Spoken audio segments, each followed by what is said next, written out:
Écoutez, merci à tous de vous être rendus disponibles pour ce webinaire.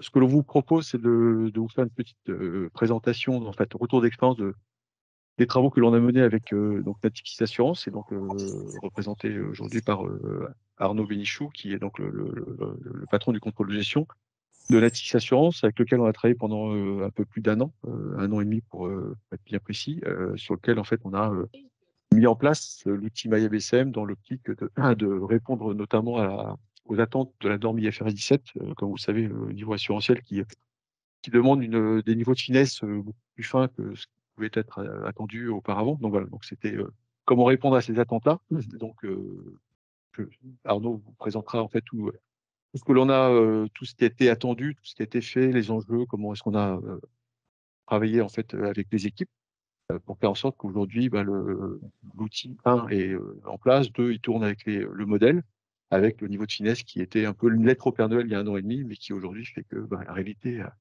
a rejoint la fiction. Donc tout ça s'attend. Et donc Arnaud vous présentera tout ça. Donc peut-être pour vous présenter, donc je laisserai Arnaud se présenter. Et puis donc voilà, Hervé Frata, donc moi je suis associé au sein du cabinet de consulting. Donc on vous a mis en fin de présentation qu'on vous enverra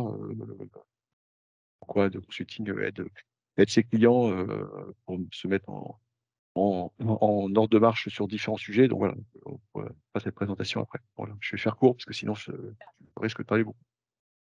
Arnaud, passe la main peut-être pour te présenter, Ouais. puis après David, et puis après comme ça tu pourras.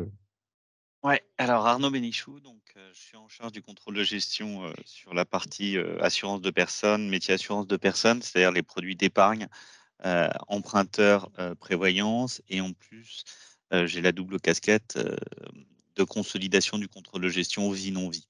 Voilà. Donc je suis dans le groupe depuis 4 ans et pardon? J'entends pas du tout. Il y a quelqu'un qui a essayé de parler. Vous m'entendez? Oui, très bien. Ouais, donc je continue. Donc je suis dans le groupe depuis 4 ans à ce poste-là, et mon parcours, j'ai travaillé pratiquement 10 ans chez Generali en tant que contrôleur financier, puis 6 ans en tant que responsable de contrôle de gestion sur, des contrôles de gestion opérationnels et financiers, et auparavant, 8 ans en audit, chez Deloitte en banque assurance, avec une grosse spécialité assurance. Donc voilà, donc en gros je baigne dans l'assurance depuis mes débuts. Voilà. Je laisse,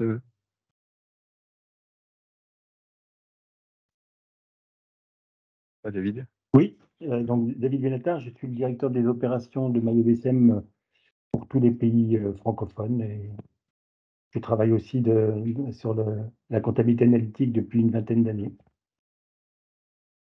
Voilà. Merci pour ces présentations. Donc, on vient de faire ce petit tour de table. Donc, on va passer par les étapes assez classiques. Donc, contexte, enjeu, comment le modèle a évolué par rapport à l'existant, mais ça a en même temps été une révolution. Et Arnaud vous expliquera pourquoi.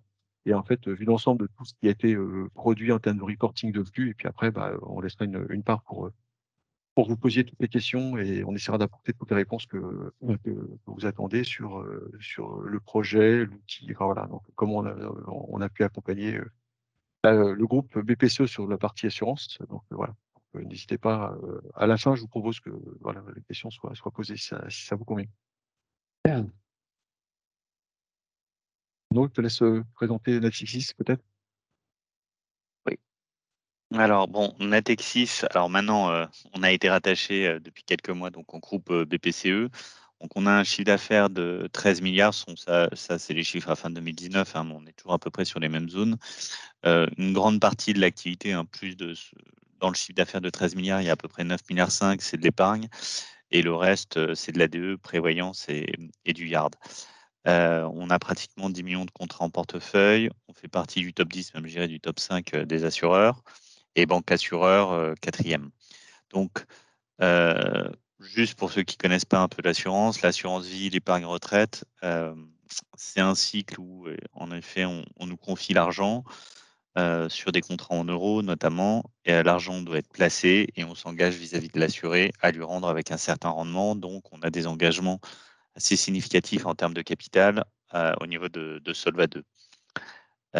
Et donc, les évolutions des normes IFRS 17 font un changement très significatif à partir de la mise en place de cette norme, donc qui sera applicable au 1er janvier 2023, avec un proforma sur les comptes 2022. Et donc, c'est un projet qui dure déjà, la partie IFRS 17, depuis 3 ans. Tous les assureurs de place sont concernés par le sujet. Alors, les mutuelles, non, parce qu'elles ne sont pas cotées. Les impacts sont plus significatifs côté épargne, prévoyance que Yard, puisque côté Yard, ils fonctionnent déjà avec ce qu'on appelle les SP en best estimate. Côté épargne, il y a des grands changements parce qu'en fait, vous allez amortir en gros les coûts que vous allez avoir sur ces produits-là, et on va plus forcément communiquer sur les mêmes choses que quand on communique sur un chiffre d'affaires à 13 milliards. C'est de l'argent qui nous est confié, que l'on place sur les marchés, qu'on rend aux assurés. Donc voilà, je ne vais pas rentrer dans le détail de la norme, mais la norme IFRS 17 est quand même quelque chose qui change beaucoup les chiffres de l'assurance. C'est-à-dire qu'un des grands principes, et c'est là où l'outil, on va en parler, nous aide beaucoup, c'est qu'on doit distinguer les frais entre une notion qu'on appelle frais rattachables et non rattachables. Frais rattachables, ça veut dire des frais rattachables au contrat.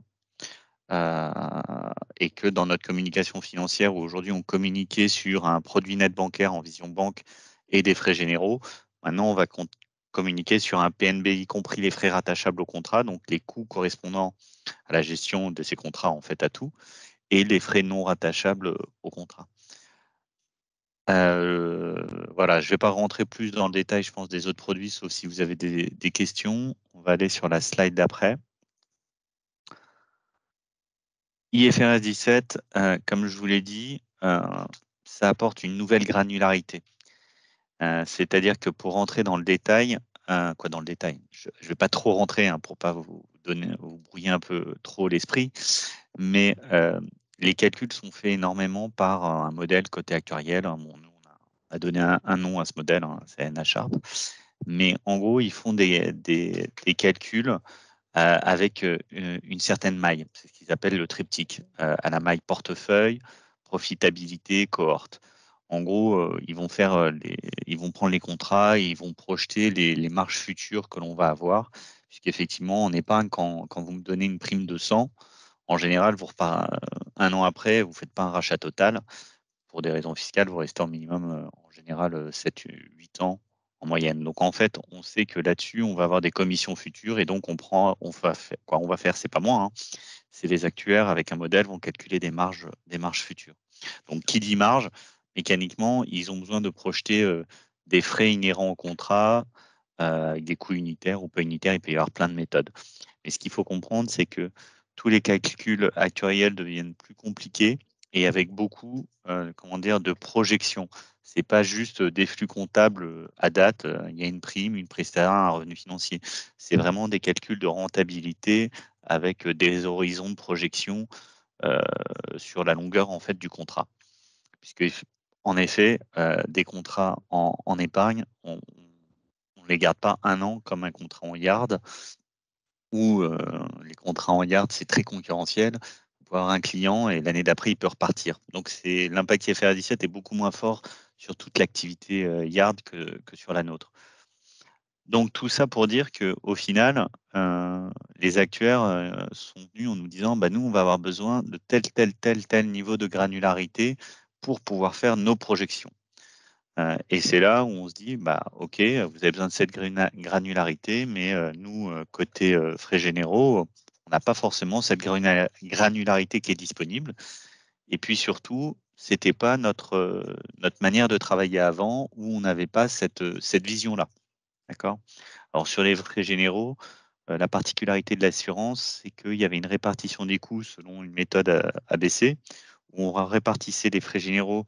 Là, je vais parler compta en 2 secondes, qui étaient en classe 9 et qu'on remontait en classe 6, qu'on reventilait par des destinations, frais d'acquisition, administration, gestion et autres. En fait, ça, c'est une spécificité assurance. Et donc, avec les frais généraux, on les splittait selon une méthode ABC, c'est-à-dire par des entretiens au temps passé, par des clés IT et d'autres. On répartissait nos coûts pour avoir cette ventilation des frais par destination. Et c'était dû à la base, notamment pour des calculs en S2 ou en S2 quand il est en solvabilité 2, hein, donc c'est des normes qui ont été mises en place il y a plus de 15 ans, je crois, ou en S2, ils faisaient des calculs de projection aussi et des calculs de solvabilité de l'entreprise, puisque notamment dans le périmètre de l'épargne, vu qu'on a un engagement vis-à-vis de l'assuré sur le capital qu'ils nous ont confié, on doit avoir une certaine solidité financière et donc ce qu'on appelle une solvabilité. Donc auparavant, un compte de résultat assurance, si vous regardez un compte de résultat assurance, vous aviez des frais généraux ventilés par destination selon 4 destinations. L'acquisition, c'était le coût que coûtait effectivement l'acquisition des contrats. Quand on dit ce que ça coûtait, c'était la partie commerciale, la partie IT qui sert aux commerciaux, etc., etc. Donc là, IFRS 17, on rajoute en fait une autre norme parce que Solva 2, c'est pas parce qu'on a une nouvelle norme qu'on va oublier l'ancienne. Ils ont été très intelligents, en fait, ils nous ont rajouté une nouvelle couche. Donc là-dessus, là où auparavant les frais généraux, parce que là je vais un peu plus loin, on avait un pilotage sur les montants, on va aller sur des pilotages en normes différentes, c'est-à-dire des normes S2 et des normes IFRS 17. Donc là, je vais continuer un petit peu là sur ce slide IFRS 17. Donc, en effet, l'actuariat est venu nous voir en nous disant, bah voilà, nous, il nous faudra une certaine ventilation pour nos projections. OK, pas de problème, ça, il faudra qu'on voit comment on peut l'obtenir. Le pilotage des résultats, la ventilation IFRS 17 est complètement différente de ce qu'on avait connu avant.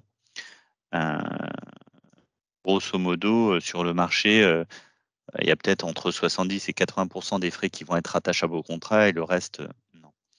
Mais quand vous mettez des frais rattachables, ça veut dire que vous rajoutez des coûts pour le calcul de rentabilité sur ces contrats et donc l'actuariat dans leur projection le prend en compte. Plus vous mettez de coûts dedans, plus dans leur projection, il y a un impact. Si je mets très peu de frais, il n'y a aucun problème. Mais plus je mets de frais, et votre contrat peut avoir un risque de devenir ce qu'on appelle onéreux. Et ça, après, c'est les calculs actuariels, je ne vais pas rentrer dedans. Mais en termes de pilotage, c'est là où ça va être différent, c'est que le pilotage des ventilations va être structurante et je dirais déterminante. Ça va avoir un impact sur la rentabilité et donc les projections que vont faire l'actuariat et donc sur le résultat.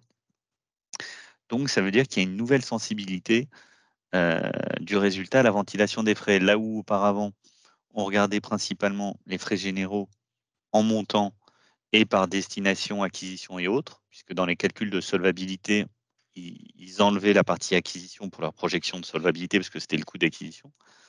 Ça apporte une nouvelle manière de fonctionner.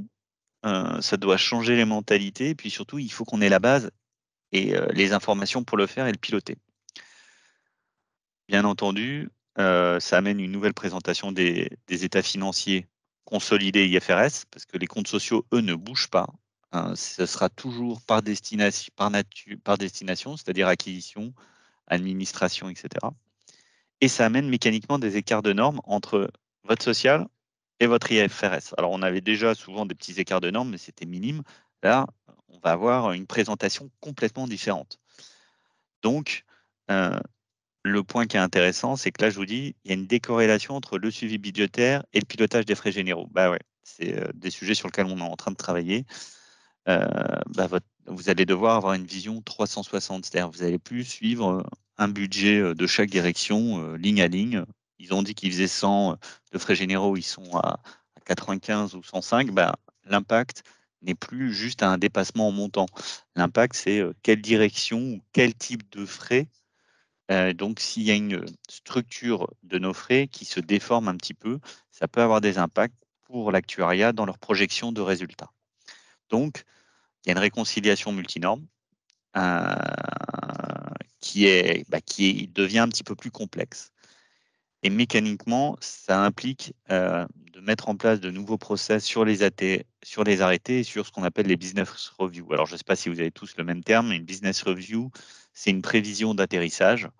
Et c'est vrai que chez Natexis BPCE, on fonctionne pour chaque arrêté avec une business review pour préparer l'atterrissage. Et là, d'autant plus, ça va être d'autant plus important que cela permettra de voir quels sont les impacts potentiels et s'il y a des choses alors je dirais pas forcément à corriger, mais à suivre, analyser et potentiellement éventuellement à corriger. Voilà. On peut aller sur le slide d'après. Pas de questions pour le moment? N'hésitez pas hein, si je suis trop stratosphérique ou pas assez détaillé. Hein. Donc après avoir dit tout ça, on pourrait dire c'est quoi les enjeux du projet. Bah donc l'enjeu, on pourrait dire c'est simple, hein. Production des frais généraux pour IFRS 17, c'est le minimum. Et pour la direction produit, c'est-à-dire la direction produit, c'est la direction qui s'occupe de la tarification du produit. C'est-à-dire que vous avez l'effet de boucle. Si vos frais généraux sortent des calculs, peu importe le résultat, mais un certain niveau de calcul et de résultats par type de produit, par branche, derrière, l'actuariat produit qui conçoit les produits, qui innove sur les produits, qui lance de nouveaux produits, doit prendre en compte ça, ou même sur des produits existants, pour réajuster la tarification du produit qui est pris en compte dans le calcul du produit au fur et à mesure. Il est possible qu'il y ait des produits qui aient été tarifés, construits dans les anciennes normes. En passage en IFRS 17, on peut se poser la question, ah bah finalement, on se rend compte que c'est pas bien tarifé ou trop tarifé. Ça pourrait aller dans les deux sens. Le deuxième point, c'est que ça a obligé aussi de mettre en place une accélération des délais des clôtures, donc de faire du fast close. Alors, certaines entreprises faisaient déjà du fast close. Hein, je pense à des confrères comme Alliance qui faisaient beaucoup de fast close. Sur les frais généraux, on a travaillé pour mettre en place un process d'accélération pour pouvoir se garder du temps, pour pouvoir faire des simulations et faire des analyses complémentaires. C'est en plus des BR. Et le troisième point, c'est le suivi et reporting des frais généraux plus fins. Aujourd'hui, on a un suivi par entité, direction, nature de charge. Et c'est là où je vous dis, alors on a mis une perceuse, une disseuse. Je pense que ce ne serait pas le terme. On pourrait le changer. C'est que c'est pas que plus de finesse, c'est qu'on doit se réinventer sur la manière de piloter nos frais et de les suivre. Parce qu'on doit les suivre entre les écarts entre ce qui passe en rattachable, non rattachable, les écarts HRG, en fait, c'est un terme chez nous pour la ventilation pour Solva 2, et aussi avoir des échanges avec l'actuariat produit, l'actuariat inventaire, pour avoir une vision d'analyse par produit. Parce que ça va être nouveau. Et c'est très important. C'est-à-dire que les équipes frais généraux avaient peu de contre-gestion sur frais généraux, avaient peu d'échanges avec l'actuariat de temps en temps pour des calculs de provisions spécifiques, et encore moins avec l'actuariat produit qui conçoit les produits. Là, maintenant, on crée des échanges avec eux puisqu'ils nous donnent des informations pour mieux ventiler les frais par produit. Et on leur refait un retour pour qu'ils voient l'impact des éléments qu'ils nous ont donnés. Donc, intellectuellement, c'est génial pour les équipes parce que ça leur permet de sortir un peu de la partie comptable. Donc, c'est là où ce que je dis aux équipes, c'est que le métier de contrôleur de gestion frais généraux est en train de se changer et en train de devenir plus un rôle d'expert que ce qu'il y avait à l'époque. Donc, ce n'est pas juste du suivi budgétaire. Ça peut apporter des analyses sur des options stratégiques, sur des produits qu'on devrait continuer ou pas de commercialiser. Bref, il y a des échanges qui se créent sur des sujets hyper intéressants. Et puis surtout, ça peut être des axes de pilotage. Voilà. On peut aller sur le slide après. Toujours pas de questions, ça va? Alors, là, j'aime bien cette slide parce que moi, je la résume en une chose, c'est le Rubik's Cube. C'est-à-dire que dans le Rubik's Cube, vous avez plusieurs couleurs. Vous devez les aligner tous ensemble. Et ben moi, je considère qu'une couleur, c'est une norme, en fait. Et là, vous voyez, on a les French Gap, donc les normes françaises sociales, où je vous parlais des classes 9 en 6 avec par destination, où les frais généraux sont donc splittés par destination. En IFRS 17, split rattachable, non rattachable. La modélisation IFRS 17, donc ça, il nous demande un split encore un peu plus détaillé. La modélisation S2 et les échanges avec les produits. Et après, les PCE, c'est la vision globale, le pilotage. Donc tout ça, ça vous montre qu'en fait, on doit piloter grosso modo en 3 normes, French Gap, IFRS 17 et S2, et qu'à l'intérieur, le client final n'est pas le même. C'est-à-dire que pour la partie IFRS 17, on a 3 clients. On a l'actuariat, on leur donne un input. Il y a après la conso, la compta ou notre maison mère sur le résultat qui sort à la fin. Et puis en amont, il y a l'actuariat produit où on doit échanger avec eux pour leur montrer les résultats et les coûts relatifs à chaque produit. Voilà. Toujours pas de questions? Ça va? On peut passer à la slide suivante. Là, vous avez un exemple de maille, en fait, qu'on a dû injecter dans l'outil. En gros, vous avez les sociétés, les CDR, les maillons. Ça, c'est juste une vision de l'esprit qu'on a sur notre répartition des coûts. En fait, c'est des maillons direction. C'est-à-dire que les directions, c'est direction finance, IT, actuariat produit, actuariat inventaire, juridique, communication. Les comptes qui sont affectés, la nature de charge.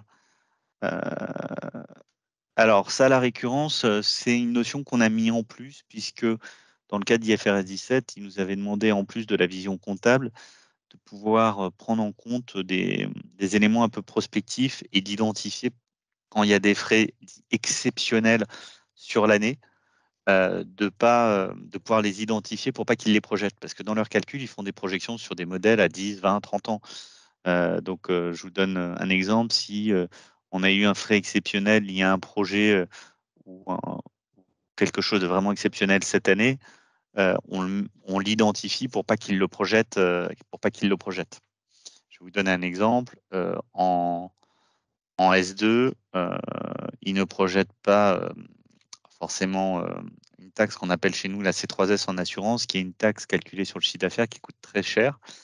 Et on y doit la sortir de l'assiette des frais dans les projections de S2, puisque quand il projette en S2, il projette sur une vision de la société en run-off. Donc, si elle est en run-off, c'est-à-dire qu'il n'y a plus de chiffre d'affaires qui rentre, donc plus de C3S.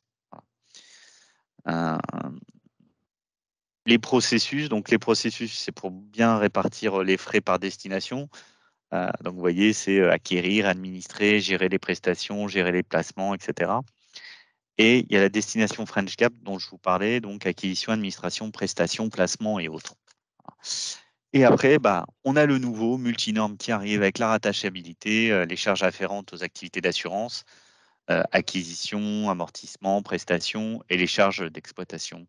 Après, on a la notion de réseau aussi, puisqu'on essaye d'avoir une information par réseau, parce que dans la manière dont notre canal de distribution dans le groupe BPCE, on a 2 réseaux, les banques populaires et les caisses d'épargne, et ensuite l'activité, bien sûr. Aussi, dans leur modélisation, ils ont besoin d'avoir une information sur tout ce qui est stock et new business. Et après, une modélisation, en fait, qu'on appelle Sharp par famille de produits. Épargne, et après les produits retraite et prévoyance, on a splitté certains produits type crédit bail, crédit renouvelable, classique, et en prévoyance en fonction de certaines catégories de produits aussi. Vous voyez, il y a des familles de produits et après, il y a des jargons HRG, CatMin, pour ceux qui savent un petit peu ce que c'est des catégories ministérielles. Ça, c'est des éléments sociaux, par exemple. Donc voilà, donc ça, par exemple, c'est un peu la base qui a été injectée dans le modèle, c'est de dire que on doit répartir des frais selon tous ces axes. C'est-à-dire qu'on doit avoir vraiment un Rubik's Cube qui permet de tourner les frais dans n'importe quel sens et dans n'importe quel axe. Donc c'est vrai que là, les nouveaux axes, rattachabilité, réseau, activité, stock newbie et la famille de portefeuille. Voilà. On peut passer au slide d'après. Donc, ça, est-ce que je vais... Je ne sais pas si je vais rentrer dans ce détail-là. Non, je pense qu'on ne va pas forcément rentrer dedans. On va passer sur le slide d'après. Non, voilà. C'est questions-réponses. Bon, je ne sais pas si Hervé, tu veux qu'il y a des points peut-être sur lesquels insister ou que je mette en évidence. Là, j'ai décrit un peu l'environnement. Je n'ai pas décrit le déroulement. Ce que je peux peut-être ajouter, c'est deux choses, c'est que même si on n'avait pas eu IFRS 17, on devait de toute façon changer notre modèle de répartition des frais parce qu'on avait on utilisait deux outils qui n'étaient plus maintenus. Donc, IFRS 17 a été une opportunité. Donc, on en a profité pour en même temps de changer d'outil, prendre en compte les demandes complémentaires. Ce qu'il faut se dire, c'est que l'outil MyABC, en dehors des qualités de l'équipe d'Hervé et Julien, il y a une manière de travailler assez proche des équipes qui a permis de faire évoluer, d'aller rapidement sur le projet, parce que souvent dans des équipes comme ça, vous avez une personne qui s'occupe de l'outil, puis une équipe à côté. Hein, on avait fait un appel d'offres. Donc c'est vrai que là, l'avantage, c'est que l'équipe était très proche de nous. On avait déjà travaillé avec eux sur le précédent outil, donc ils connaissaient déjà un petit peu la base. Mais surtout, c'est que vraiment l'idée, c'était que l'outil devait être un Rubik's Cube. Devait être un Rubik's Cube et surtout alors un outil budgétaire. Ça dépend ce que vous appelez, Mathieu, si je peux vous appeler par votre prénom. Je ne sais pas ce que vous appelez un outil budgétaire parce que ça veut dire beaucoup et pas grand-chose. Pour suivre les frais généraux, aujourd'hui, il y a une application, un outil chez nous qui s'appelle Rembrandt, où les directions saisissent dans l'outil un devis et après, dès qu'il y a la facture qui arrive, en gros, il calcule, la compta le prend en compte, etc. et ça calcule une charge à payer. Ça, c'est un outil qui a été mis en place par la comptabilité. Nous, on fait des extractions de cet outil pour avoir un suivi budgétaire, c'est-à-dire qu'on a rentré dans cet outil le budget, c'est-à-dire la direction X a 100 € de frais pour ses séminaires, 100 € pour les prestats, et on peut suivre. Après, l'outil de suivi budgétaire, en fait, on n'en a pas. Aujourd'hui, c'était du Excel. Parce que dans nos frais, on a le budget des directions, le budget de l'IT, la masse salariale, le autre avec toute la partie taxe. Donc, on n'a pas à proprement parler un outil de suivi budgétaire de tout le budget. Ce qu'on a, c'est uniquement un outil pour suivre les budgets par direction. Voilà. Alors ça, la balance comptable, ça, je ne sais pas vous dire combien la DAX analytique. Alors, ça, si, au début, on avait voulu essayer de mettre tout le triptyque dans la balance et ça a généré des problèmes. Donc, finalement, ça n'a pas été retenu. Il y a la balance sociale. Et après, aujourd'hui, en fait, grâce à l'outil, on envoie un flux aux équipes d'actuariat pour qu'ils aient, en gros, tout le détail nécessaire à leur calcul. C'est-à-dire que, je pense que c'était votre question, tout le détail que l'on a là grâce à l'outil, on n'envoie pas forcément tout le détail en compta analytique. On envoie un flux, mais après, bah, il y a plusieurs types d'envoi de flux en fait. Je ne sais pas si j'ai bien répondu. Hervé, tu peux intervenir hein, si tu veux. Hervé Ouais. ou Julien. Après, pour compléter je ne sais pas si tout le monde entend bien. Après, pour compléter ce que vient de, et merci beaucoup Arnaud, hein, donc, je vous propose qu'on échange entre nous, mais la partie complétude en fait de ce qui a été intégré au sein de MyABSM était de pouvoir corriger le fait que le précédent outil était limité en termes d'axes. Là, on avait sur une- autant de dimensions qu'on pouvait le souhaiter. Donc, ça répondait à tout ce que vous avez là sur les axes à calculer. Le Rubik's Cube qu'évoque Arnaud est rentré dans l'outil avec autant de périodes, autant de calculs. Enfin, voilà, on pouvait aujourd'hui, depuis que le projet a été mené, le projet, en fait, nous, côté intégration, là, on a levé le crayon à partir de fin juillet. Donc là, maintenant, les équipes sont totalement, côté Natis Assurance, elles sont totalement autonomes. Donc, oui, c'est une possibilité qu'offre cet outil. Alors, les choses ont été menées depuis 1 an et demi, mais avec cette symbiose qu'il y a entre les équipes contrôle de gestion et nous, côté intégration, et puis avec MyABCM de leur côté sur les aspects, j'irai faire en sorte que la machine puisse s'intégrer dans l'environnement DSI de Latifis. Mais tout ça fait qu'aujourd'hui, bah, il y a on répond à tout niveau, quels que soient les axes. Hein. Donc, maintenant, si demain, il y a on vous avait montré, je vous ai montré ce petit slide-là, mais pour juste vous montrer que à chacune des étapes, on est capable de pouvoir apporter de la modification. Donc ça, c'est ce que vous avez ici au sein des modules en fait qui sont intégrés dans MyBSM aujourd'hui, qui permettent de répondre en fait à toutes les demandes. Donc si demain on doit rajouter des nouveaux axes parce que je sais pas, mettons la norme IFRS 17 évolue, en fait on a toute cette traçabilité, donc cette Exactement. possibilité que l'on a de pouvoir remonter.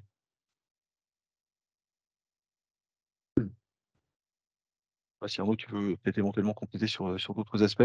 Et alors, tout ça, Non, ça non. s'est mené en parallèle, comme l'évoquait tout à l'heure Arnaud, c'est dans une, on va dire, un parallélisme entre à la fois la mise en place de ces nouvelles normes et en même temps comment répondre aux attentes d'avoir l'information plus rapidement. Donc au sens d'un fast close qui a dû être mené parallèlement à ce projet pour faire en Ouais, sorte que alors ça, je rebondis l'intégralité. juste sur un truc.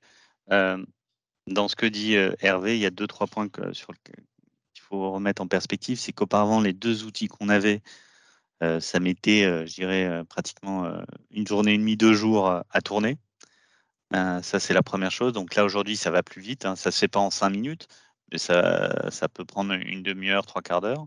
Donc déjà, il y a un gain significatif. Deuxième point, c'est ce qu'a dit Hervé, c'est qu'aujourd'hui, on pourra rajouter des normes. Quand je dis des normes, si j'ai une norme IFRS 18, une norme IFRS 19, on pourra rajouter une granularité d'information. Donc ça, c'est 2 éléments qui sont assez importants. Et surtout, l'outil nous permet aussi de faire beaucoup de simulations. Et la troisième chose, ça, je ne l'ai pas évoqué, c'est que toute la partie méthode ABC que j'ai évoquée, qui est très spécifique à l'assurance, où on répartit les coûts selon des ETP, selon des clés, etc. Tout ça, c'est intégré dans l'outil. C'est-à-dire ils ont intégré toutes ces notions-là dans l'outil pour que l'outil fasse la modélisation des clés. C'est-à-dire qu'il y a 2 choses, c'est que l'outil on lui injecte des données pour qu'il fasse une répartition des frais selon des clés. Et après, une fois qu'il a ces clés, il va les répartir selon en fait tous les axes qu'on a demandé. Donc en fait, l'outil fait 2 choses, alors qu'auparavant on avait 2 outils différents. On avait un outil qui nous répartissait les ETP. Donc voilà, donc ça aussi c'est un élément qui est important. C'est d'autant plus important que par rapport au commissaire aux comptes, ce qui est important, c'est d'avoir toute cette traçabilité, cette liste d'audit. C'est-à-dire qu'à tout moment, on est capable d'aller du haut vers le bas et inversement. Et donc de montrer aussi, en fait, je dirais, de quoi est composé le coût de quelque chose, famille de produits, comme l'évoquait tout à l'heure Arnaud. Ce qui fait qu'on a cette liste d'audit de bout en bout qui est on ne peut plus importante parce que, comme vous le savez, les commissaires aux comptes sont très attachés à s'assurer que dans les modèles, est-ce qu'on est capable de reconstituer Hervé, de quoi est ouais. composé. Et je vais juste répondre. On avait PCM et Miro comme outil auparavant. Et les axes qu'on s'appuie pour déterminer l'affectation sur l'axe de rattachabilité, ça, c'est une analyse qu'on a fait un peu ligne à ligne par rapport à la nature de charge et à l'activité. Sur le fait que ce soit rattachable ou pas rattachable. Voilà. Je te laisse la parole, Hervé.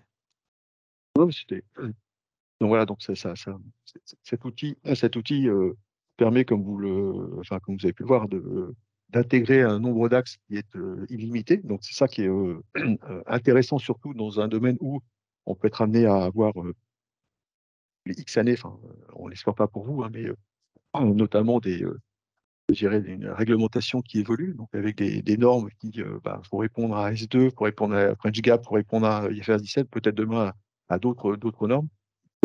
Auparavant, les outils étaient très limités, on va dire, et donc ça nécessitait que dans certains cas, on fasse faire par d'autres outils complémentaires, mais c'était extrêmement compliqué.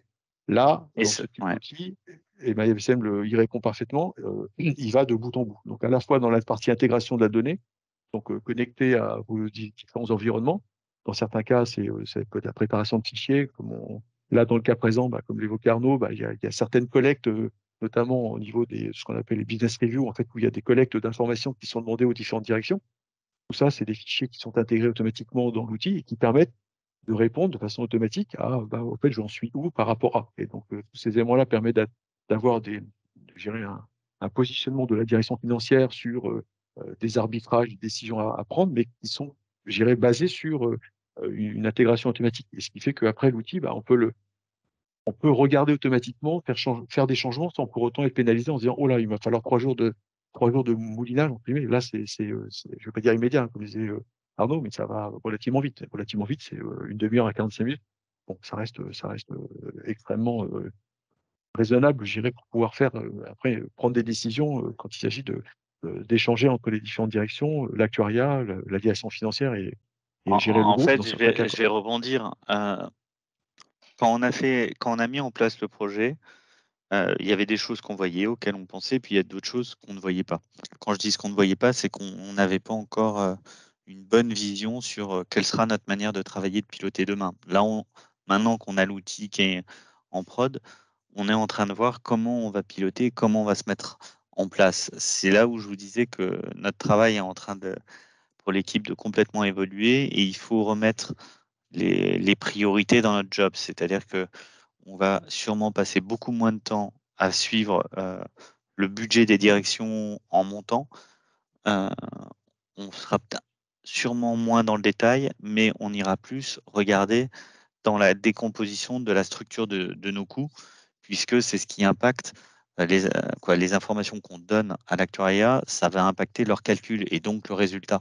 Ça veut dire que les frais généraux vont avoir un double effet. Il n'y a pas juste dans le PNB un impact sur la ligne frais généraux rattachables, non rattachables, mais dans le calcul des éléments au-dessus, donc ce qu'on appelle du produit net bancaire dans leurs détails, les chiffres qu'on a mis rattachables, non rattachables vont avoir un impact dans leur calcul. Donc c'est une toute nouvelle structure, c'est-à-dire que c'est une toute nouvelle manière de penser. Voilà. Donc c'est vrai que en assurance, c'est un peu une révolution dans la manière de travailler, de penser. Voilà.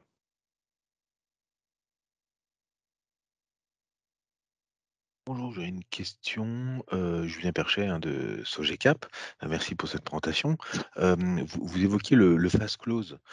Est-ce que, vous allez faire tourner du coup l'outil pour IFRS 17 avec un jeu de données par nature et puis vous le referez tourner une fois que vous aurez, arrêté le social, peut-être après avoir, arrêté l'IFRS? Ou est-ce que vous allez vous arranger pour, Non, non, le en fast fin de close, voilà. c'est un fast close, c'est-à-dire que le fast close, on est en ligne, c'est-à-dire qu'on fait un fast close pour une raison, c'est pour pouvoir donner des informations à temps à l'actuariat pour qu'ils fassent mouliner leurs chiffres.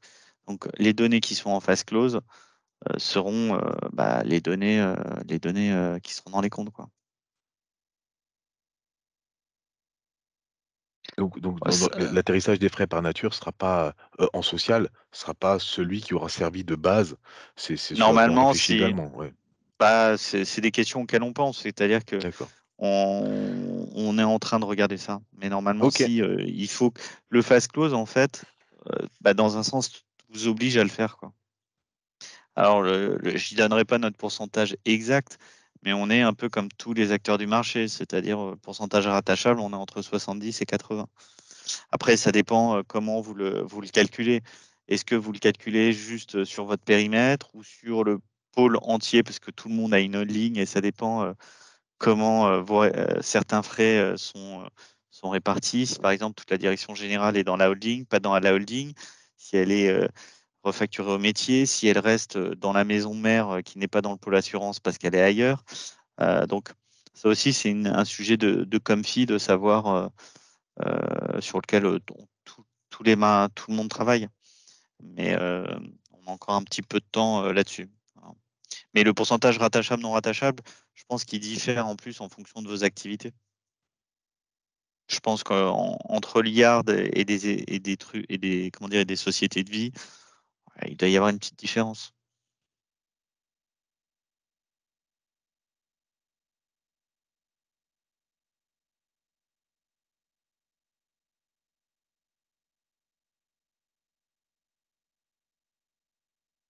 Sur les aperçus de l'outil, je laisserai plus répondre Hervé. Je pense qu'il t'a peut-être prévu une démo, mais je ne sais pas si c'est pour aujourd'hui. On n'a pas prévu de démo parce que c'est pas l'objectif. Comment vous dire? En fait, les étapes que vous évoquez là, en fait, l'ETL, alors l'ETL, c'est toute la partie intégration des données, dans lequel en fait on va rendre automatique l'absorption de ces informations qui viennent à la fois de la compta, de différents fichiers qui peuvent provenir de de différents outils ou de fichiers Excel. Donc ça, c'est la partie ETL qui va ensuite, selon gérer les informations qui vont être décrites lors d'ateliers, on va prendre toute partie des informations, sélectionner. Donc c'est là où on va avoir des filtres, des tris. Donc l'ETL va nous permettre de mettre tout ça de mettre tout ça en musique. Et puis après, dans les modules, alors, dans la notion de module, il y a plein d'étapes. Si je reviens peut-être sur la notion que vous avez ici, là, grosso modo, vous voyez, en fait, on a tous les masques. Je ne sais pas si vous voyez ma souris, en fait, toute la partie masque, en fait, qu'on intègre. Alors ça, on est sur la partie, je dirais, BR. Donc là, c'est l'intégralité des informations qui peuvent nous provenir, enfin, provenir directement des directions. Et là, on a cette consolidation de l'ensemble des informations pour ensuite être intégré dans la partie des frais généraux. Alors, frais généraux, là, c'est la notion de frais généraux bruts, donc qui proviennent directement de la compta et qui nous permettent après éventuellement d'avoir des corrections pour ne garder que certains éléments, extraire enfin, d'autres éléments. Donc tout ça, c'est automatisé. Et, enfin, quand je dis automatisé, on peut le rendre automatique ou le mettre par étapes. Et puis après, bah, vous avez si je dirais toute la démarche quelque part que l'on a au niveau des modules. Donc les modules, c'est en fait ce qui va faire qu'on va récupérer ces informations dans l'outil MyVCM. Et par ces différents modules, bah, on va faire tous les calculs qui vont bien. Ils vont permettre, dans certains cas, de publier. Ah, donc ça, c'est la notion d'extraction que l'on a ici au niveau de l'outil, hein. Donc soit c'est des fichiers TXT, parce que c'est une demande qui nous est faite pour l'intégrer en comptabilité, soit dans d'autres cas, bah là, on va rentrer dans d'autres fichiers, donc toujours TXT en l'occurrence, parce que c'était la demande qui était faite par la partie actuarielle pour intégration, comme nous disait tout à l'heure Arnaud, sur l'intégration de ces données pour faire la partie projection. Donc là, vous avez un peu le déroulé des étapes, en fait, entre le haut qui est la partie, je dirais, intégration de la donnée. Ici, vous l'avez aussi quand vous êtes en mode réel. Enfin, en mode réel, c'est-à-dire là, on est directement sur la comptabilité. Et puis après, ici, vous avez toute la partie, je dirais, des modules. Donc, c'est ce que vous avez ici en haut à droite, là, qui vous permet donc d'intégrer toutes ces informations pour ensuite les extraire vers la compta, l'actuariat ou carrément directement depuis l'écran, parce que ça permet d'avoir toutes ces informations au sein de l'outil. Après, en termes de restitution, si je devais aller un petit peu plus loin, voilà, ça vous donne quelques idées de restitution. C'est un exemple, hein, ça vous permet d'avoir une vision un petit peu, vous voyez, de la façon dont on peut être amené à extraire les données dans l'outil. Donc après, c'est en fonction de ce qui est attendu. Là, c'est pas des copies d'écran du projet, hein, mais c'est pour vous donner un petit peu une vision des différentes façons qu'on a de pouvoir utiliser les informations à partir des cubes que l'on génère, parce que là, vous avez les croisons de tous les axes. Et comme le disait Arnaud, en fait, ce Rubik's Cube, bah, on tourne autour, et puis après, bah, en fonction de ce qui est attendu, on peut en y extraire de l'information à tout moment. Donc, ça permet d'avoir ces différentes visions et qui peuvent après être publiées, au sens où on peut donner accès à telle ou telle personne, à tel ou tel groupe. Ils peuvent, dans certains cas, ne voir qu'un exemple, un exemple de restitution ou des restitutions. Voilà. Donc, c'est toute cette je dirais, enfin, toutes ces possibilités que l'on a au sein de l'outil. Donc, vous voyez, pour la partie conception et la partie restitution, donc de bout en bout, on est capable de voir à tout moment, en fait, comment est constitué un coût, comment sont constitués l'ensemble des frais généraux, sous quelle répartition. Enfin voilà, tous ces axes-là, on peut être amené à les travailler. On peut aussi, pour compléter, on peut aussi directement attaquer les cubes à partir d'Excel, hein. Donc, on peut aussi faire ces restitutions dans Excel. On sait que les contrôleurs de gestion aiment bien Excel. Donc voilà, ça fait partie des outils d'analyse.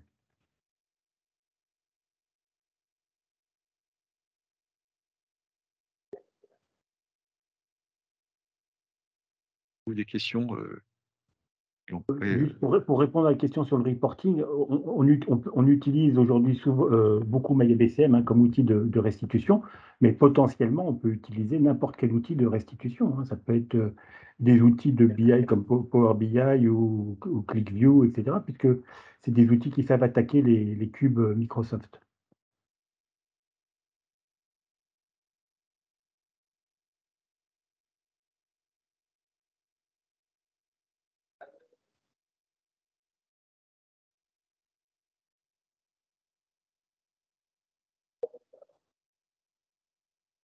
D'autres questions peut-être?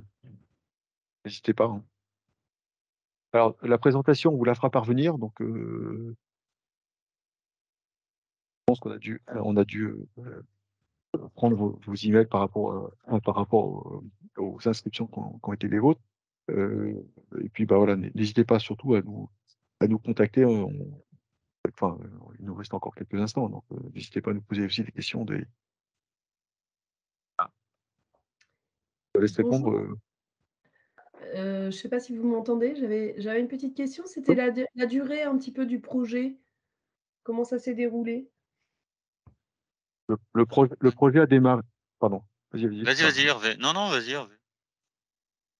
Le projet a démarré l'an dernier, donc on a démarré, c'était début juillet 2021, et le projet s'est arrêté un an après, enfin mi-juillet 2022, voilà, grosso modo. Alors sur la partie, Sachant qu'on a commencé une première mise en prod à 75% dès le mois de mars, hein, donc oui, ça n'a pas mis un an à avoir une première utilisation, hein. Ouais. Non, mais vu l'ampleur du sujet, ça me choque pas, hein. Non, mais on s'est déjà mis en ordre de marche en fait de tester plein de choses, les flux qu'on envoyait à la compta, à l'actuariat, on a fait des premières choses au mois de mars. Après, on a fait un premier 100% au mois de juin, parce qu'au mois de juin, on a mis en place aussi le fast close sur les frais généraux. Donc on l'a fait en plusieurs étapes, et c'est vrai que ça, c'était pas mal. C'est-à-dire qu'on n'a pas tout testé sur un trimestre. On a testé un truc, même si on savait que ça marchait pas encore à 100%, on a quand même fait des tests et on l'a mis en prod tout de suite, quoi. Et ça, c'était franchement, la personne qui gérait le projet dans l'équipe avait insisté pour qu'on passe déjà des trucs dès le mois de mars. Et en fait, c'était une très bonne idée parce que ça a permis de voir plein de petites choses qu'on ne voit pas, qui sont des petits cailloux à chaque fois. Oui, puis c'est intéressant, je pense, de visualiser au fil du temps, quoi. Oui, tout à fait. Et même, on a fait, je donne un exemple, quand je vous parlais de l'actuariat produit, on a testé en fait des informations qu'ils nous donnaient pour répartir certains frais. On leur a montré les résultats et on a échangé avec eux parce qu'ils n'avaient pas conscience que quand ils nous déclaraient quelque chose, quel était l'impact derrière sur les frais. Et comme ça nous a fait on a fait des petites évolutions en juin, en septembre. Donc c'était vraiment bien de ne pas faire une mise en prod, je trouve, d'un coup et petit à petit. Mais là encore, on a encore des choses, on fait évoluer des choses parce qu'on découvre toujours. Et je pense que l'année prochaine, il y aura encore plus de choses parce qu'on va apprendre à mieux piloter, mieux comprendre. Parce que là, aujourd'hui, c'est vrai que quand vous le construisez, vous ne voyez pas encore tous les impacts. Et tous les impacts, quand quelqu'un vous fait une déclaration de TP ou quelque chose, que ça peut avoir un impact sur votre structure de frais, donc vos rattachabilités, non-rattachabilités, c'est des choses qu'on ne voit pas. Au tout départ du projet, on peut imaginer des choses, mais c'est à la fin, quand le projet est lancé, qu'on commence à sortir les chiffres, à analyser, mais il faut prendre le temps de le faire. Voilà. Donc c'est vrai que dans l'organisation, chez nous, il y avait une responsable de projet qui travaillait à la fois sur IFRS 17 et sur l'outil dédié. Donc c'est vrai que de temps en temps, ce qui était compliqué, c'est qu'il y avait de la grosse charge, mais il fallait absolument impliquer l'équipe. C'est-à-dire que j'avais eu sur l'autre partie de l'équipe PNB, on avait mis en place un outil. Et l'erreur qu'on avait fait, mais c'est qu'on avait mis une personne en charge du projet un peu seule avec Presta, et l'équipe n'était pas du tout inclue dans le projet. On avait dû faire ça parce que malheureusement l'équipe était en restructuration, on n'était pas assez. Mais c'est sûr que là-dedans, il faut qu'il y ait une personne responsable du projet et que les gens de l'équipe soient impliqués dans le projet, pas à la fin, mais dès le départ. Puisque sinon, ça devient compliqué. Je veux même vous dire mieux, avant le début du projet, Hervé doit s'en rappeler, on a fait des ateliers en interne pour décrire déjà le process existant. Et ce qui est marrant, c'est que quand on a fait ça, on l'a fait sous un format visuel, c'est-à-dire on a fait des cartos en 3-4 slides pour décrire tout le cheminement sur le process fast close. Et quand l'équipe, chacun avait ses propres tâches, et souvent en parlant, souvent il y en a qui ne voyaient pas les tâches de l'autre et les imbrications. Et donc potentiellement, on s'est dit, bah, ça on pourrait le faire plus tôt, on pourrait le faire plus tard. Donc ça a impliqué, avant d'être sur la mise en place de l'outil, déjà de travailler sur notre process actuel, pas de le réécrire, mais de le mettre sur papier et que l'équipe le partage, parce qu'on peut se rendre compte qu'il y a des choses qu'on fait, on ne sait pas pourquoi on les fait. Donc ça aussi, ça a été fait au tout début. Et je me rappelle qu'Hervé, on lui avait donné une petite presse de 2-3 slides qui expliquait nos process. Et après, on avait même fait un fichier Excel ligne à ligne sur toutes les étapes. Et ça avait servi. Et même, je me rappelle, je lui avais dit, on s'était rendu compte que ça, on ne l'avait pas, parce qu'on n'avait pas eu le temps de le faire, parce que les équipes bougeaient. On a dû prendre le temps de le faire avant de lancer le projet. C'est-à-dire qu'on ne pouvait pas lancer le projet sans ça, parce que sinon, on ne pouvait pas leur expliquer ce qu'on voulait faire, que ce soit sur le fast close ou sur l'outil. En fait, c'était lié. Ça, c'est un peu l'expérience projet.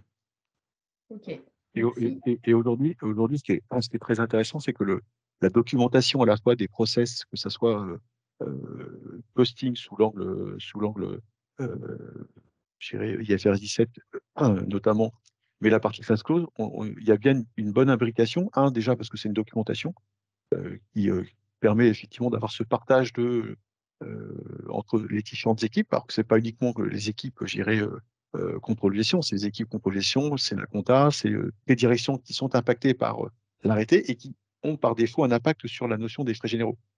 Donc, quelque part, après, c'est à tout moment, on est capable de pouvoir, même là, de faire la piste d'audit en code. J'ai un fichier, je sais l'emmener jusqu'au bout et savoir où est-ce qu'il a un impact, sur quel processus. Et inversement, un processus, qu'est-ce qu'il va avoir comme impact sur l'ensemble des données qui peuvent avoir un lien avec mes frais généraux. Donc, c'est ça qui est intéressant, notamment parce que ça permet de documenter. Mais au-delà de la documentation, c'est d'avoir ce partage. Je ne suis pas mieux dans mon silo, je vois un peu tous les impacts que ça peut avoir et ça aide et ça facilite. Ça, on l'a déjà vu de nombreuses fois chez A2. Ça facilite à mieux avoir cette transversalité dans l'optimisation des process, en fait. Et qu'on retrouve après dans tout ce qui est évidemment caustique, parce que c'est cette partie-là qui nous intéresse au départ. Mais je dirais la conjonction des deux a permis effectivement d'aller assez loin, je trouve, dans le plus de partage d'informations et d'application alors, évidemment, au sein d'équipe composition, c'était acquis d'avance, mais en même temps, ça permettait aussi à la compta ou à d'autres directions de pouvoir mieux comprendre comment tout ça, quel était le cheminement en fait, de l'information au sein des process. Il y a une question sur les bases amont. Peut-être vous pouvez répondre.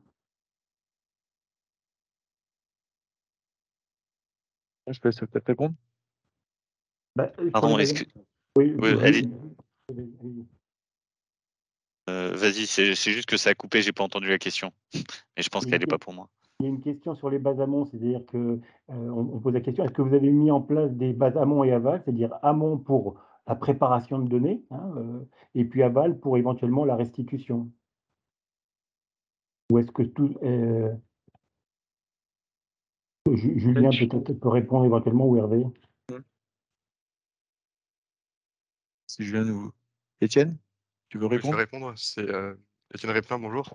Non, il n'y a pas eu de base amont ou de base aval. En fait, en termes d'infrastructure, sur le projet, il y a la partie effectivement hôtel. Donc la partie hôtel, elle se source principalement sur des fichiers plats, donc des fichiers Excel.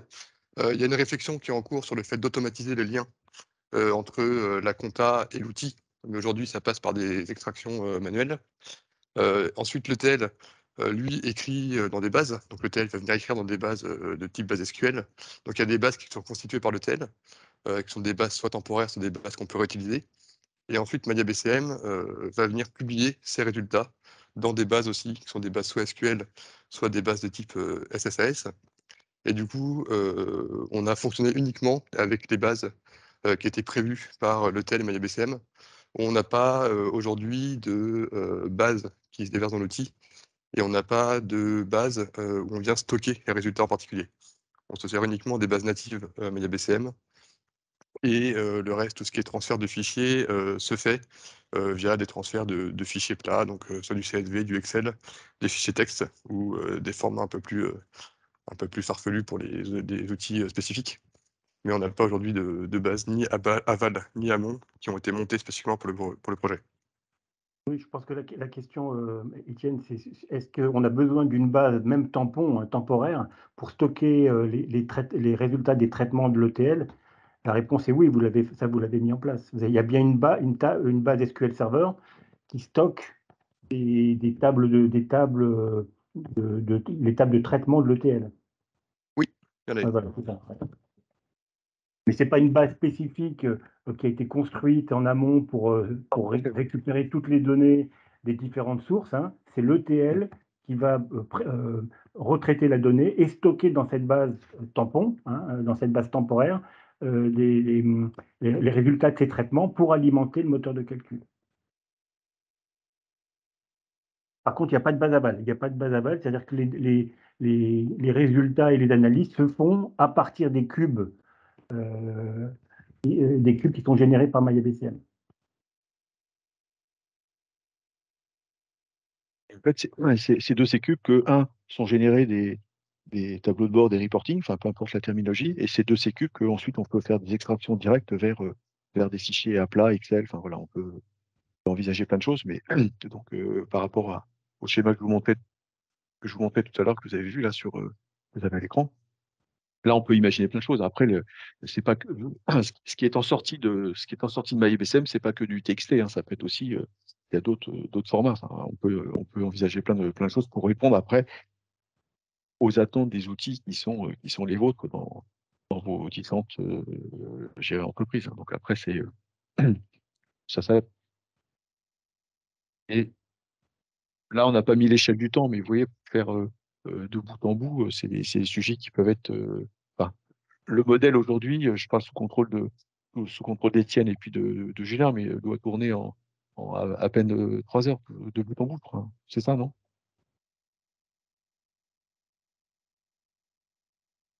Oui, c'est à peu près ça. On a des différences de temps de génération après de différents cubes pour permettre de venir générer des fichiers pour les différents SI cibles.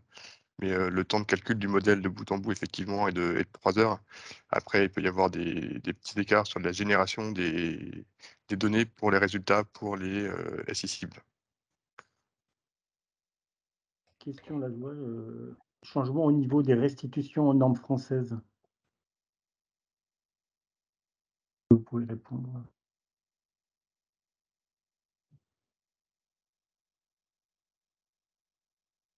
C'est-à-dire, le changement de données génère des changements. Bah non, ça ne change rien. En fait, on a rajouté des axes à l'existant. Alors, ça nous a permis peut-être de revoir certaines choses à la marge, mais normalement, ça ne doit pas changer les éléments en française.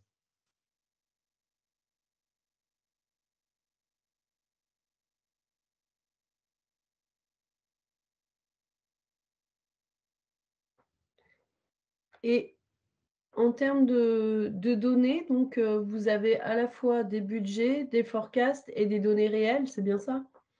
Ouais. Avec une maille, mensuelle, j'imagine?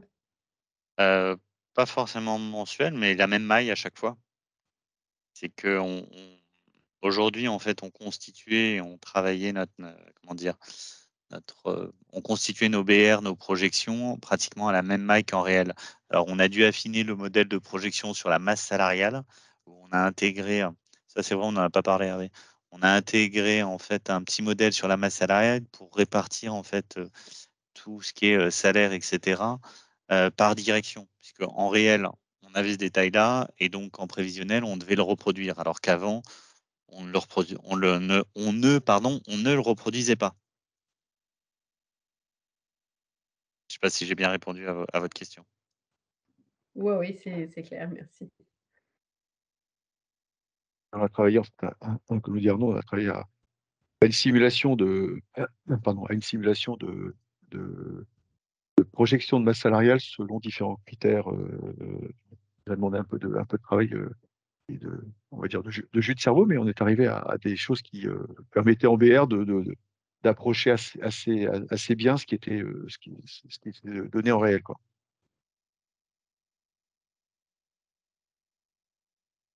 Et pour les inducteurs, enfin les clés de répartition, quand vous êtes en forecast ou en budget, vous faites des ajustements par rapport à ces indicateurs en réel, de façon à avoir une répartition plus correcte?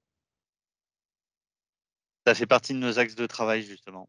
On va y travailler justement. Sur le début là, on faut qu'on travaille là-dessus, justement. C'est qu'on se pose certaines questions parce que la C3S par exemple et en épargne, nous pollue un petit peu en début d'année. Heu, donc ça, il faut qu'on regarde le sujet, mais c'est vrai qu'on peut normalement, habituellement, on mettait à jour, je pense un peu comme tous les assureurs, hein, là, il y avait quelqu'un de Sogecap, on faisait la mise à jour des clés de la méthode ABC une fois par an. Là, la question, c'est qu'on va sûrement essayer de ne pas le faire une fois par an. On va sûrement, essayer de le piloter de manière différente et faire des mises à jour, de manière, comment dire? De manière plus récurrente et réorganiser un peu nos process aussi en fonction de nos process, business review, budgétaires et cetera. Parce que c'est sûr que, si on fait, une mise à jour de clés, toujours au mois de décembre et qu'on a sorti avant un budget qui est sur des clés qui datent d'il y a 1 an et demi, ça peut fausser certains sujets. Donc on a Ouais, des réflexions là-dessus pour, en fait, changer ces périodes et les décaler. Je pense que vous ouais, aussi, en assurance, vous avez ça, ce même type de problématique. ouais, tout à fait. Voilà, on est des copains sur le sujet. Non, mais c'est vrai que ça change totalement le job des contrôleurs les contrôleurs de frais généraux. Oui, ça le rend plus intéressant, c'est clair. Ouais, Plus fin ouais, et bah, plus business. même exactement et puis surtout, ça leur permet de voir de nouvelles personnes qu'ils ne voyaient pas et puis surtout quand le sujet, quand je vous parlais de l'actuariat produit, c'est ce qu'on a vu, c'était des gens qui te donnaient des inducteurs et en fait, ils voyaient jamais les implications parce qu'auparavant avec S2, les effets étaient moindres. En gros, c'était juste le split acquisition, non acquisition. Alors que là, s'ils te donnent des inducteurs et que, ça met plus de coûts sur, un code d'un portefeuille et cetera, que ça peut le transformer en onéreux, l'actuariat, bah, inventaire, lui, ça va lui poser un problème. Donc c'est vrai que ça crée cet échange, c'est intéressant de l'avoir, mais c'est un changement de manière de travailler total.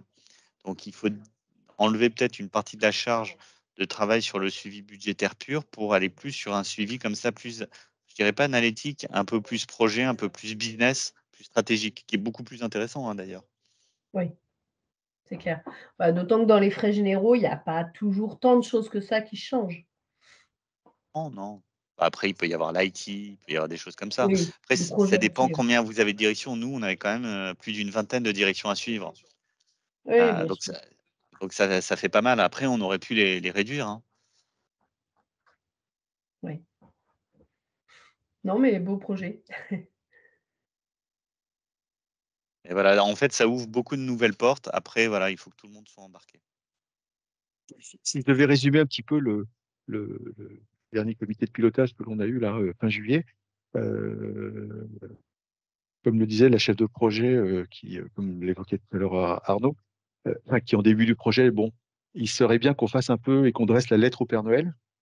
Et elle disait 1 an après, bah, finalement, le Père Noël, il existe, parce qu'en fait, on l'a eu. On a obtenu tout ce que l'on souhaitait, et avec des temps de calcul qui sont très raisonnables, avec des axes qui sont tous, je dirais, vus intégrés, avec le niveau de maille qui est conforme à ce qui était attendu. Voilà. Voilà. Je pense que la symbiose outil, équipe, contrôle de gestion et équipe intégration a bien joué je dirais a bien fait ce travail-là pour arriver ensuite à obtenir un résultat qui aujourd'hui bah, est juste hyper intéressant parce que ça répond à la norme en avance, avec quelques mois d'avance, mais en même temps, ça permet aussi de se dire, bah, si demain on doit encore Hervé, je suis désolé, avancer. je vais devoir vous couper, mais moi, je vais devoir y aller. Je suis resté un peu plus parce que j'ai une réunion non, je dois présenter, les comptes là, justement du 30 septembre. Là, je suis un petit peu, en retard. Je suis désolé, C'est je vais devoir important. vous laisser. Merci beaucoup, Arnaud. Vous remercie pour vos questions et pour votre attention et puis je vous laisse dans de bonnes mains. À bientôt. Au revoir. Merci. Merci. Merci beaucoup. Donc, donc voilà, en fait, comme l'évoquait la chef de projet, c'est ça, c'est cette tête au Père Noël, bah, finalement, on a pu collectivement gérer l'atteindre, réussir et à faire en sorte qu'aujourd'hui, un, ça fonctionne, deux, nous, on est juste là en appui s'il y a besoin en TMA, hein, enfin, ce qu'on appelle le TMA en tierce maintenance applicative, mais s'il y a des choses encore un peu à faire évoluer, mais enfin, les équipes ont été formées, donc on la main sur l'outil, son fonctionnement.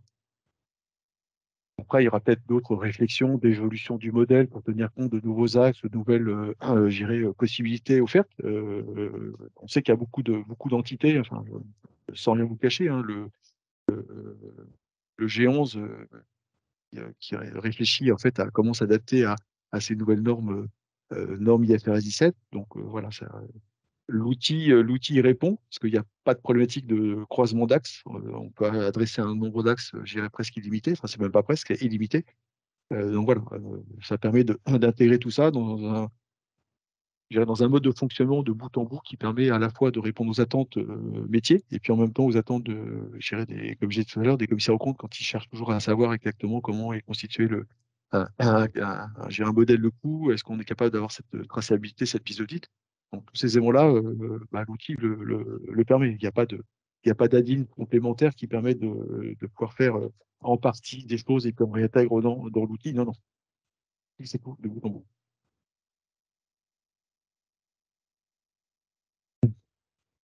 Donc n'hésitez pas. Peut-être ce que je vois que le temps passe. Un grand merci à vous tous d'être venus à cette présentation. J'espère qu'on a un peu bien synthétisé ce que nous on a vécu de l'intérieur. C'est en fait cette notion d'automatisation, d'intégration, de calcul avec le niveau de finesse qui était attendu et qui fait que ce type d'outil est nous on est intégrateur, mais c'est vrai que ce type d'outil est vraiment très on le trouve vraiment très bien sur plein d'aspects, enfin, parce qu'il répond à tous les axes que l'on peut attendre d'un outil de costing et il fait du bout en bout. On n'est pas limité par des axes, on disait, ce qui était un peu la problématique des outils précédents. Or là, on a tous ces axes-là qui sont utilisables et puis ça répond après, c'est laisse la main. Et là, il y a d'autres versions qui sont en train d'arriver. La version 11, si j'ai bonne mémoire, qui va permettre de faire encore plus de choses, donc, notamment sur les aspects de restitution, mais pas que. Donc voilà, donc Oui, juste la version l'intégration.